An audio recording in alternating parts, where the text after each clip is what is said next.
নমস্কার বন্ধুরা, আমি রোশনি ইচ্ছেদানার নতুন একটি ব্লগে আপনাদের স্বাগত জানাই। আজ মঙ্গলবার 10 দিনের আমেরিকা ট্রিপ শেষ করে অবশেষে আজ নিজেদের বাড়িতে। সামনের বাড়িগুলোকেও যেন মনে হচ্ছে কতদিন যেন দেখিনি। অনেক দিন পর আমাদের পরিচিত আকাশটাকে দেখেও কিন্তু বেশ ভালো লাগছে। কানাডাতেও এখন বেশ ভালোই গরম চলছে। এখন ওই সকাল 8:30টার মতো বাজে। ছেলেরা এখনও ঘুমাচ্ছে, আর আজকে আর ওদের ঘুম থেকে তুলিও নি। বেশ কয়েকদিন ধরেই সকালবেলা ঘুম থেকে উঠে সারাটা দিন হেঁটে বেশ ক্লান্ত হয়ে পড়েছিল। আবার তো সামনে কয়েকদিন পরই স্কুলও খুলে যাবে, তখন তার ঘুমানোর ইচ্ছা হলেও ঘুমাতে পারবে না। এখন আমাদের ঘুম থেকে উঠে প্রথম কাজ হয় টিভিটা খুলে একবার নিউজটা দেখে নেওয়া। আপনাদের মতনই আমাদেরও কিন্তু ভেতরে ভেতরে একটা বেশ কষ্ট হয়। প্রত্যেক দিনই মনে হয় নিশ্চয়ই কালকে কোনো খবর থাকবে, কিন্তু সকালে উঠে আর আশানুরূপ খবর তো দেখতে পাই না। আর এখন আমাদের অপেক্ষা করা ছাড়া আর কোনো উপায়ও নেই। দেখা যাক। এখন আর সকালে চাটা বসাবো না, মিকুর বাবা গেছে বাজার করতে, তো আসুক তারপরই করব। নিউ ইয়র্ক থেকে যে মেমেন্টোগুলো কিনলাম, চলুন সেগুলো একবার দেখি। তবে এবারে বেশিরভাগ জিনিসই নিয়ে এসেছি ম্যাগনেট জাতীয়, ফ্রিজে লাগিয়ে দেবো। এটা স্ট্যাচু অফ লিবার্টি। এই লিবার্টিটা ছোটো বড়ো সব রকমের ছিল, কালারও ছিল অনেকগুলো, কিন্তু এই গ্রিনটাই যেন বেশি চোখে লাগলো। আর অরিজিনাল স্ট্যাচুটাও তো এই তুতে রঙে, সেই জন্যে। সবই যেরকম ম্যাগনেট আকারে পাওয়া যাচ্ছিলো তা না, এই শোকেসে সাজাবার মতো যেগুলো স্ট্যাচুগুলো হয় ওগুলো পাওয়া যাচ্ছিলো। তবে আমাদের যেখানেই রাখবো সেখানেই তো ধুলো পড়বে, তার জন্য আমি সব ফ্রিজে লাগাবার মতন ম্যাগনেট নিয়ে এসেছি। আর এই যে হাতে যেটা দেখছেন সেরকম সেম জিনিস 4টে নিয়ে আসা হয়েছে। এটা আবার দেবাঙ্কনের বন্ধুর জন্য, ওর 4টে বন্ধুর জন্য সেম জিনিস নিয়ে এসেছি। এগুলো ওকেই দিয়ে দেবো, ও যত্ন করে ব্যাগে রেখে দেবে, স্কুল খুললে সেটা দিয়ে দেবে। এইটা অ্যাপেল শেপের নিউ ইয়র্ক, কারণ নিউ ইয়র্ক সিটিকে আবার অনেকে বিগ অ্যাপেলও বলেন। আর এটা একটু অন্য রকম লাগলো দেখতে। আর নিয়েছি 2টো চাবি রিং, এই যে 2 ভাইয়ের জন্য 2টো। ব্যাস এই কটাই।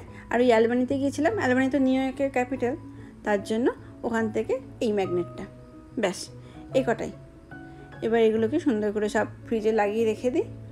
আমেরিকাতে থাকাকালীন বেশ অনেকগুলো জায়গাতেই আমরা গিয়েছিলাম, আর যেখানেই যেতাম এই ম্যাগনেট বা এই ধরনের জিনিস নিয়ে আসতাম।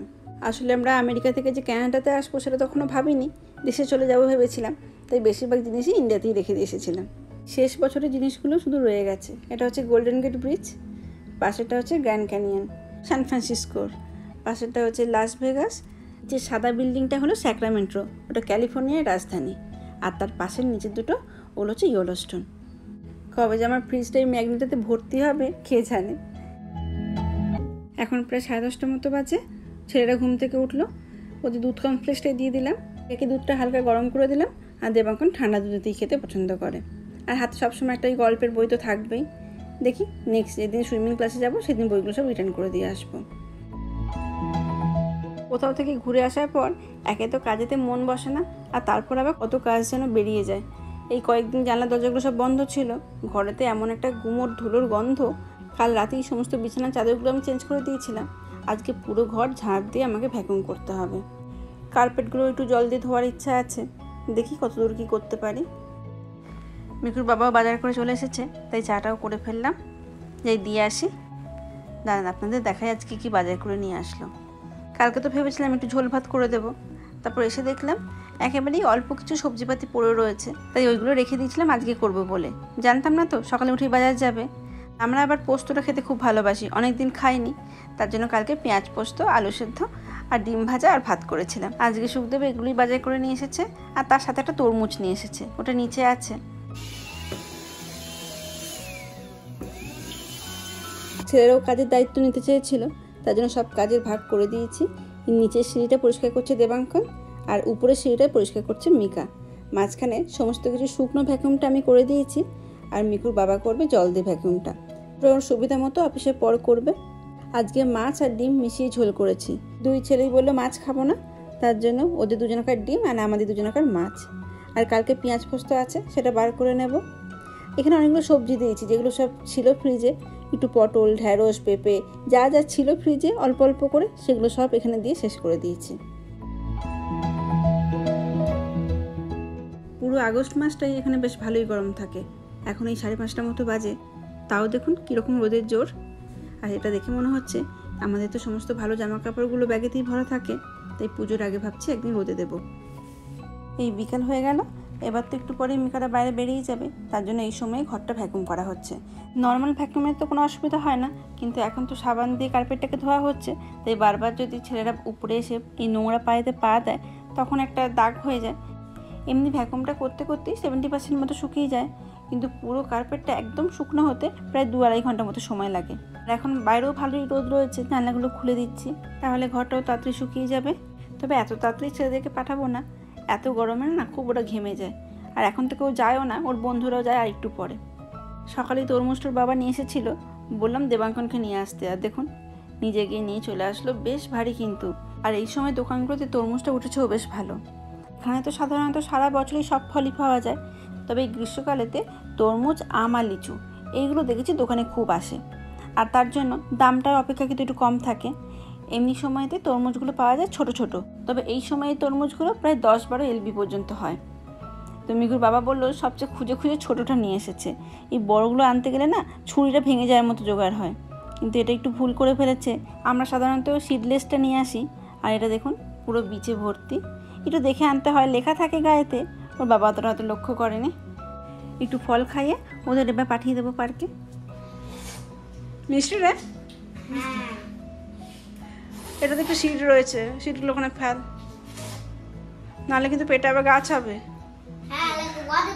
হ্যাঁ, এখন প্রায় 7:30টার মতো বাজে, ছেলেরা তো চলে গেছে পার্কে। কালকে বাড়িতে এসেই আগে আমি এসেছিলাম গাছগুলোকে দেখতে, তো সেখানে দেখলাম এই টমেটো গাছগুলো না একদিক হয়ে যেন নুয়ে পড়ছে, সাপোর্টের দরকার। আর একটা শশা গাছ লাগিয়েছি, সেটার জন্য ওই পেছনে ধরে ধরে উঠবে, সেই জন্য একটা জাল। তো এগুলো মিকুর বাবাকে কালকে বলেছিলাম, তা আজকে সকালবেলাতে বাজার করে আসার সময় এটা নিয়ে এসেছিলো। তো এগুলো ভাবলাম একটু লাগিয়ে দিই। এমনিতে সবাই গাছ ছোট অবস্থা থাকাকালীন এগুলো লাগিয়ে দেয়, আমাদের আর সেটা হয়নি, তাই এখন দেরি করেই লাগাচ্ছি। আর দেখবেন 2 দিন পরে যেন গাছগুলোকে দেখলে মনে হয় যেন কত বড় হয়ে গেছে। এক একটা গাছে কত টমেটো ধরেছে, আমি তো দেখে পুরো অবাক হয়ে গেছি। তবে জানেন তো, জবা গাছটা তো টবে ছিল, ওই গাছটা পুরো শুকিয়ে গেছে, তার জন্য ওই গাছটাকে আবার এখানে লাগিয়ে দিলাম। এই যে দেখুন কত টমেটো ধরেছে। আমি গাছে জলও দিয়ে দিয়েছি। এই গাছগুলো কিন্তু যেগুলো দোকান থেকে রেডিমেড কিনে নিয়ে এসেছিলাম সেগুলো কিন্তু নয়, যেগুলো বীজ ফেলেছিলাম সেখান থেকে এই গাছগুলো হয়েছে, তার জন্য অনেকটা দেরি করেই বেরিয়েছিল, তবে অনেক ফলও ধরেছে।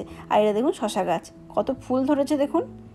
ওই গাছটার জন্যই আর কি জালটা নিয়ে এসেছি, দেখা যাক এবার কীরকম হয়। আর এর পাশের গাছটা হচ্ছে বরবটি গাছ, ওখানেও ফুল এসেছে। আর এটা হচ্ছে সেই ধনেপাতা গাছটা, সেখান থেকে দেখছি এরকম ধনে বীজও হয়েছে। অনেক দিন ছিলাম না, বাড়ির সামনে ঘাসগুলো সব বড় হয়ে গেছে, তাই মিকুর বাবা এখন বাড়ির সামনে ঘাসটা পরিষ্কার করছে। আসলে কালকে আবার ঘাস কালেক্ট করার দিন আছে, আর যে কোনো ডাস্টবিনেতে ফেলে দিলে কিন্তু ঘাসগুলো নিয়ে যাবে না। এই ঘাস গাছ এগুলো ফেলার জন্য কিন্তু আলাদা রকম ডাস্টবিন আছে, একটু মোটা ধরনের কাগজের ব্যাগ, যেটা বৃষ্টিতে ভিজলেও ছেড়ে না।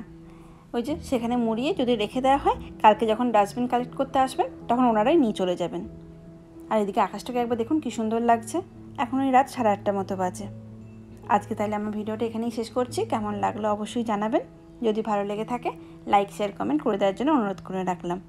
ভালো থাকবেন, সুস্থ থাকবেন, আবার দেখা হবে পরবর্তী একটি ভিডিওতে।